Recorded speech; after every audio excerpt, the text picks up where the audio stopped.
Halo, assalamualaikum bro. Jumpa lagi dengan saya di channel DNS Gaming. Kali ini saya akan bahas tentang sistem injeksi common rail mesin diesel. Download animasi ada di bawah, dan jangan lupa subscribe dan like-nya bro. Oke, yang pertama adalah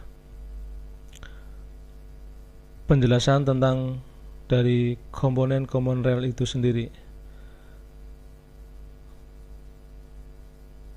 Injeksi common rail ini terbagi dalam 3 bagian utama.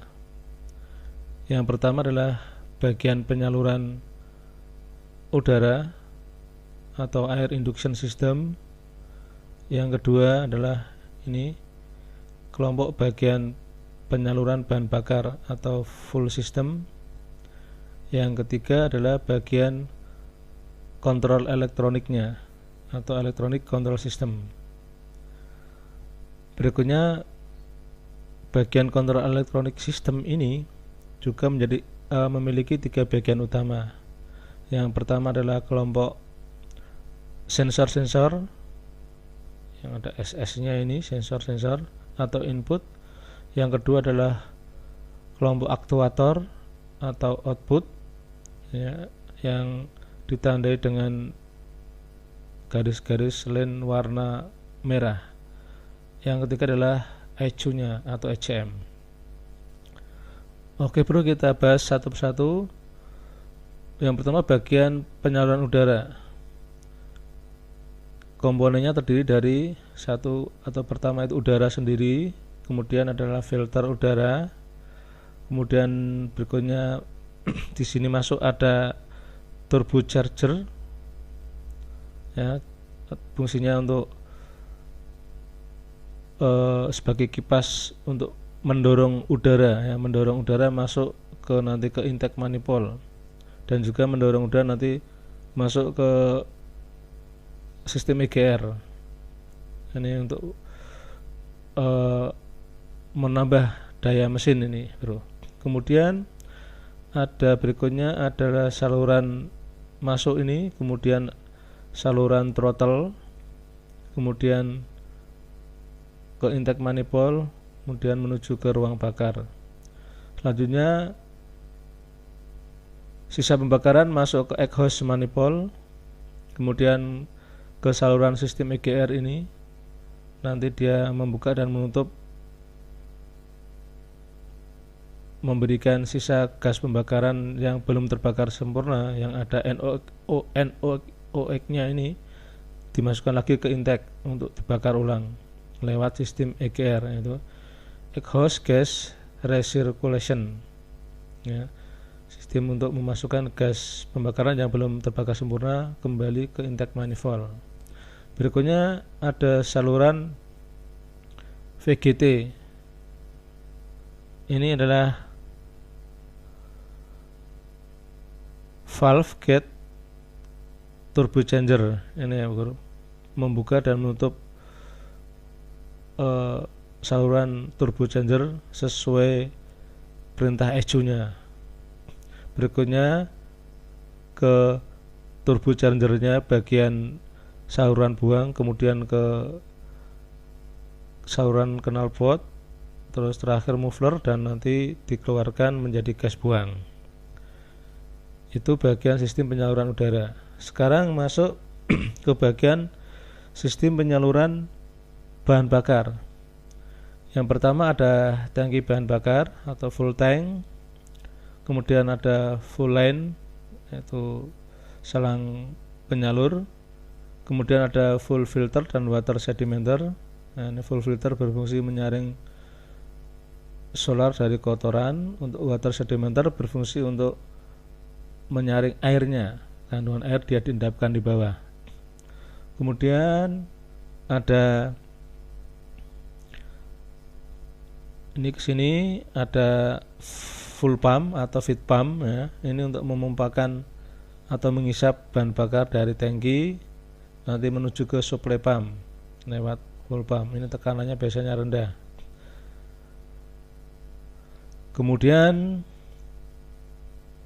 menuju saluran ke SCV, suction control valve. Nah, ini untuk mengatur volume aliran dari bahan bakar yang masuk ke supply pump. Ini ya, masuk ke daerah sini. Kemudian ada supply pump atau sering disebut high pressure piston pump, bahasa bengkelnya namanya Bosch pump. Nah, ini berfungsi untuk memompakan bahan bakar bertekanan sangat tinggi ya. Di atasnya ini nanti terpompa bahan bakar yang tekanan sangat tinggi, nyampe ribuan ya, sampai 2600 sampai 3000-an kilogram per sentimeter persegi ini. Terus berikutnya adalah check valve. Ini berfungsi sebagai katup searah. Dia meneruskan tekanan tinggi ke delivery line, tapi menahan nggak bisa kembali. Ini fungsi check valve. Kemudian delivery line, ini adalah salang pengiriman bertekanan tinggi. Kemudian selanjutnya ini ada yang panjang adalah common railnya. Common rail. Kemudian ini ada injektornya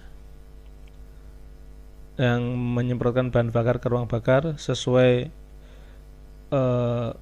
perintah ECU. Jumlah banyaknya ini sesuai perintah ECU ini dari kabel merah ini. Nah, ini common rail sendiri berfungsi sebagai penampung akhir bahan bakar bertekanan tinggi ya, yang membagikan ke masing-masing injektor ini nanti. Berikutnya ada pressure limiter, yaitu pembatas tekanan tinggi tadi. Kalau tekanannya nanti melebihi standar, maka bahan bakar ini akan melewati pressure limiter dan dikembalikan ke tangki bahan bakar lewat fuel return line. Nah, selang pengembali bahan bakar. Ini komponen dari penyaluran bahan bakar.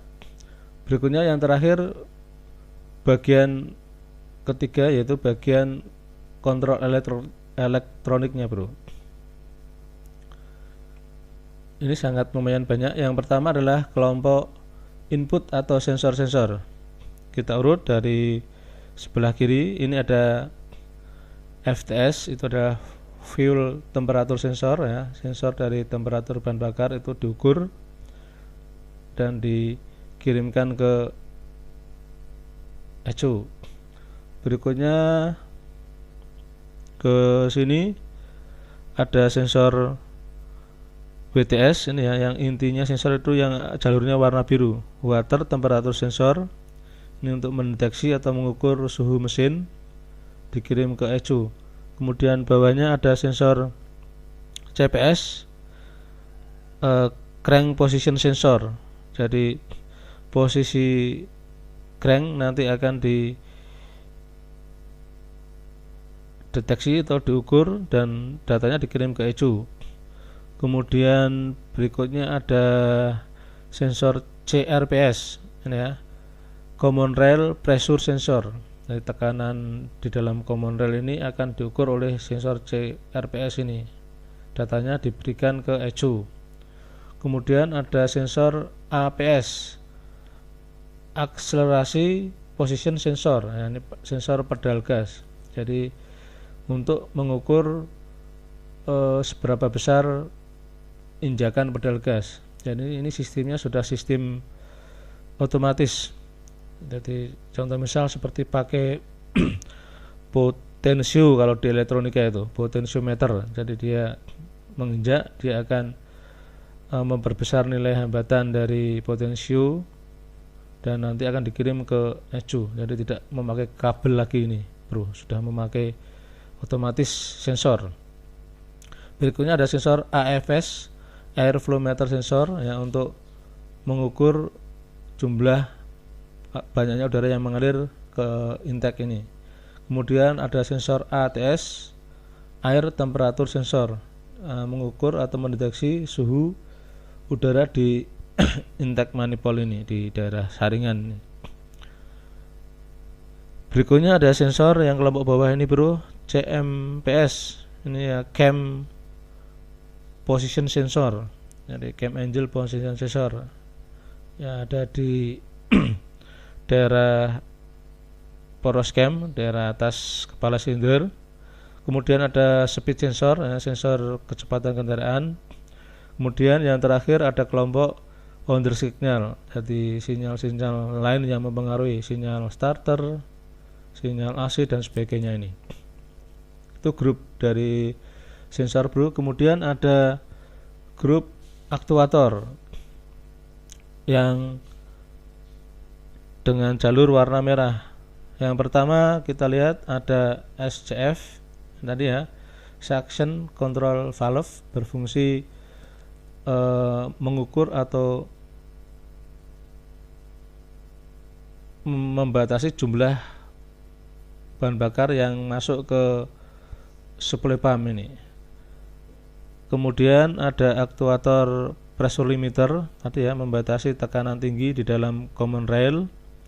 Berikutnya ada aktuator injektor ini untuk menyemprotkan bahan bakar ke ruang bakar dengan jumlah yang ditetapkan oleh ECU.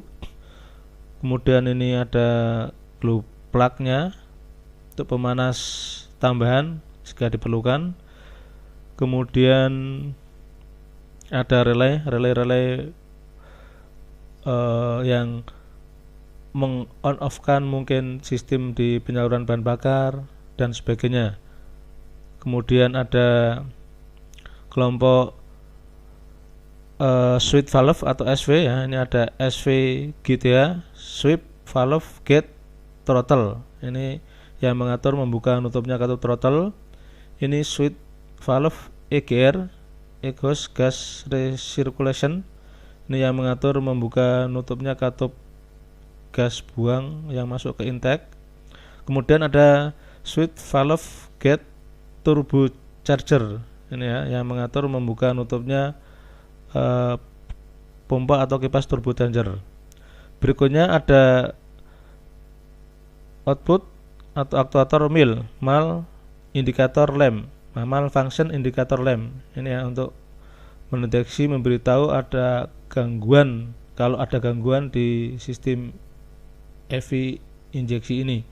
Kemudian ada DLC, data link connector, sebagai penghubung dengan scanner nanti untuk mengetahui, mengecek kerusakan yang terjadi di dalam sistem common rail ini. Ini bro penjelasan singkat dari sistem injeksi common rail. Semoga bermanfaat. Nanti kita lanjut di tahap kedua tentang cara kerjanya. Terima kasih dan wassalam.